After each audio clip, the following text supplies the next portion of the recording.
What's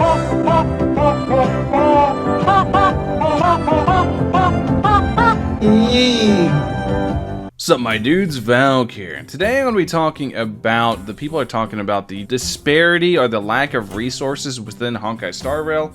I do want to be talking about it because I think it's a greatly exaggerated problem. A lot of people like to compare it to Genshin, but I feel like people have a lot of skewed views of Genshin because they didn't play Genshin at launch and they're playing Star Rail at launch, or maybe they forgot what it's like at the beginning of Genshin. So I'm going to be comparing the two, comparing the progression between the two, my own personal progression using really old VODs or live streams. Thank God YouTube saves everything, so we're going to be going over that today. Alright, so for reference points, so you guys know where I'm standing at inside Star Rail, so you guys know what I'm looking at, what I've been doing. If you guys don't know, I'm on a journey to max out every character in the game before I really get working on anything. So I have every character at bare minimum level 60. I'm only missing 4 characters in the game: Japard, Himiko, Bronya, and Welt.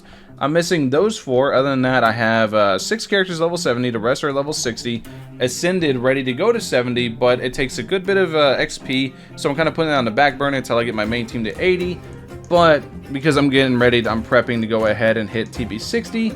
But you can see the only character who's not ready to go, or who's not 60 out of 70, is Bailu, which will get fixed tomorrow. By the time you guys are watching this video, she's going to be 60 out of 70, I promise you that. So you guys can see every other character is 60 out of 70, so on, so forth, etc, etc.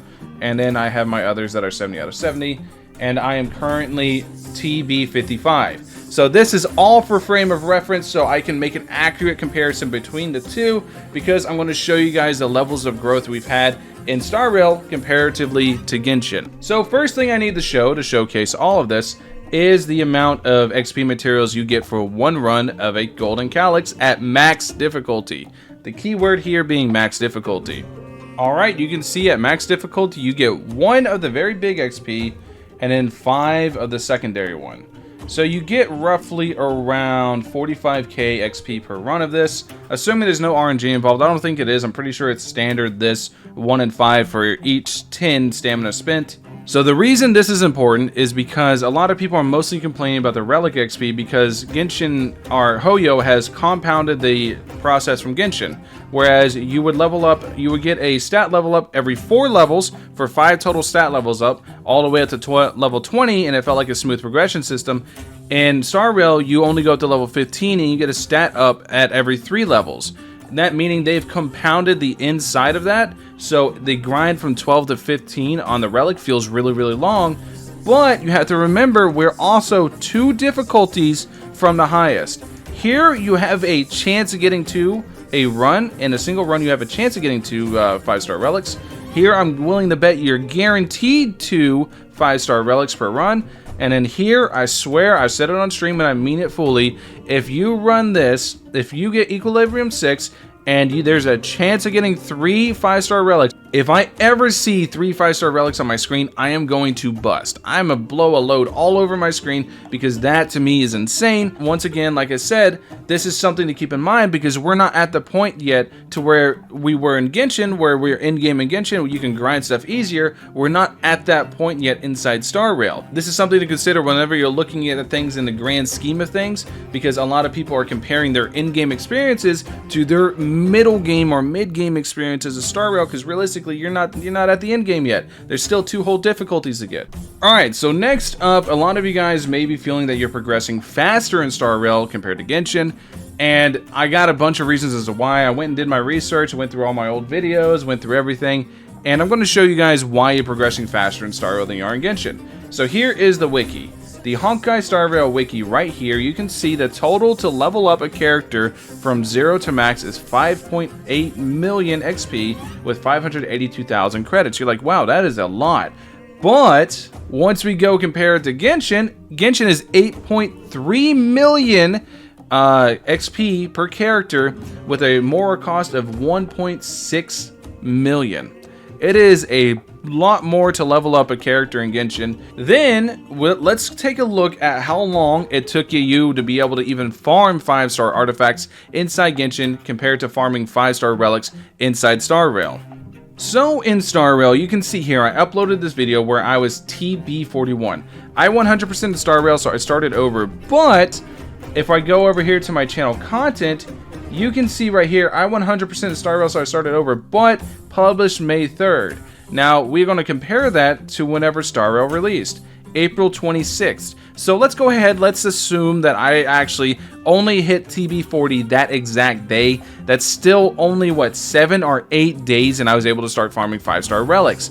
And it gets even crazier than that whenever you actually consider the first time you were actually able to start farming 5-star relics was actually level 30, TB level 30, because then you would get the equilibrium level, so you can start farming 5-star relics inside Simulated Universe. You can see here, I am only TB 30, how to farm 5-star relics early. Let's go back to the channel content, and how to farm 5-star relics early was 3 days after the game came out. This is very important. 3 days after the game came out, and I am a hardcore grinder. Both Genshin and Star Rail, I hardcore grind. I resin refreshed in Genshin, and I stamina refresh in Star Rail. I stamina refresh 3 times a day, so that's something to consider. I did the exact same approach to Genshin. I used all the fuel I have in Star Rail. I used all the fragile resin I got in Genshin, so these are going to be very, very comparable numbers. So now let's go ahead, let's compare that to Genshin. In Genshin, you had to be AR40 to go ahead and start farming your relics. I know a lot of people waited till AR45, but if you look here, you had to actually be AR40 to start farming your relics. So I'm going to look at the point from AR40. I'm also going to look at the point of AR45, because that's whenever you reach max difficulty of the relic domains. So you'll get the idea. Artifacts, relics, interchangeable terms. You'll have to forgive me whenever I'm messing this up. But let's go ahead, let's talk about it. So I got AR40 on October 15th, which Genshin came out September 28th. So that's roughly around 17 days or so whenever the game actually came out is whenever I was able to actually actively start farming 5-star artifacts. Although pretty much everybody waited till you were AR45. But I was able to actively start doing it 17 days after the game came out compared to the 3 days inside Star Rail. Then to actually get AR45, you can see here, AR45 question mark, November 2nd, AR45, November 3rd. So that was actually around roughly a month, over a month after Genshin came out, I was able to start farming 5-star artifacts, and that is where the difference lies in how quickly you are able to progress your characters, but not your actual relics inside Star Rail versus Genshin. In Genshin, it was kind of the other way around. In Genshin, you could start farming artifacts and leveling them up at the highest difficulty quicker, but you couldn't level up your characters as fast because we're not going to be able to farm the highest difficulty of relics inside Star Rail for quite a while. But as for Genshin, you were able to do that very, very quickly. So it's got this kind of skewed misconception because everybody's not really focusing on their characters as much as they're focusing on relics, like it's in-game Genshin. Whenever you really need to be focusing on your characters levels, your characters' traces, getting everything ready for the next Trailblaze cap that you're going to reach. Whenever you do reach it, it's not as fun. I know it's not as fun. It's more fun to go gamble on relics. Trust me, I want to do it too. Like I said, there's nobody right now that wants to farm relics more than me. I'm so tired of farming XP materials, and I'm so tired of farming Ascension materials. I'm so tired of farming everything. You have no idea. I want to farm relics, but it's a necessary evil to do, or a necessary grind to get done before you actually start grinding out relics on your favorite characters, because you're not really able to fully optimize your relic grind until you're at least TB70. Am I saying hold out till TB70? No. I'm just saying this is the reason you feel the massive XP disparity between the two. And then there's also the rewards for doing the event. This is the first event of the game. The rewards for Genshin's event was slightly better than that of actually doing a ley line. I think it was way more stamina efficient or resin efficient to actually grind the event, so it was better in that regards. But if I remember correctly, it gave you XP materials and Moira. I'm gonna have to double check that as I'm editing. I don't know if that's correct or not, but if I remember, it only really gave you those two things. The event rewards themselves, while being whatever, they don't take resin like Genshin's did, so comparing the events are kind of skewed because that makes it so in Genshin you had to farm this one thing even if you want to spend your resin somewhere else. And then on top of it, this is just something additive on top of what you can already get on a daily basis. And then there's Hall of Chaos rewards. Hall of Chaos rewards are going to get better the further you can consistently clear. Plain and simple. The more rewards you can claim within a 2-week cycle, the more you're going to get. Yes, it feels really bad right now, but whenever we're getting to the point where we can easily clear all of the 10 floors, you're going to get those rewards right now that feel pretty bad times 10, which means you're going to actually make decent progress on your characters, because they're just, once again, something that does not take your stamina to use. It does not take any TP to use. No Trailblaze power needed to go ahead and actually get those rewards, and it's just something additive. It's something cumulative. Once we reach endgame and starrail, all the rewards are going to add up, and it's going to feel actually good, in my opinion at least. So I think people are greatly exaggerating this difference between Genshin and starrail, and I think a lot of people are forgetting how like copium or how rough the grind was in Genshin, because I don't remember having level 90 characters, like an actual full level 90 squad, a full level 94 character lineup for at least 2 months. I remember it took me like 2 months to actually do it because of the sheer amount of materials it took to actually get a character to level 90. Now, as far as starrail, do I think it's going to be the exact same? No. I think I'm just going to be TB60. Once I get TB60, I think I'll be able to literally level 80 a character once a day. That's how it's going to be. Now, as far as getting the actual like skill level up, the traces leveled up, that might be a different story because I haven't seen how good the rewards are at max level for traces, for grinding traces. I haven't seen how good the rewards are at TB60. They could be really good, they could be really bad. I don't know. I'm going to find out. But I think people have this argument greatly exaggerated.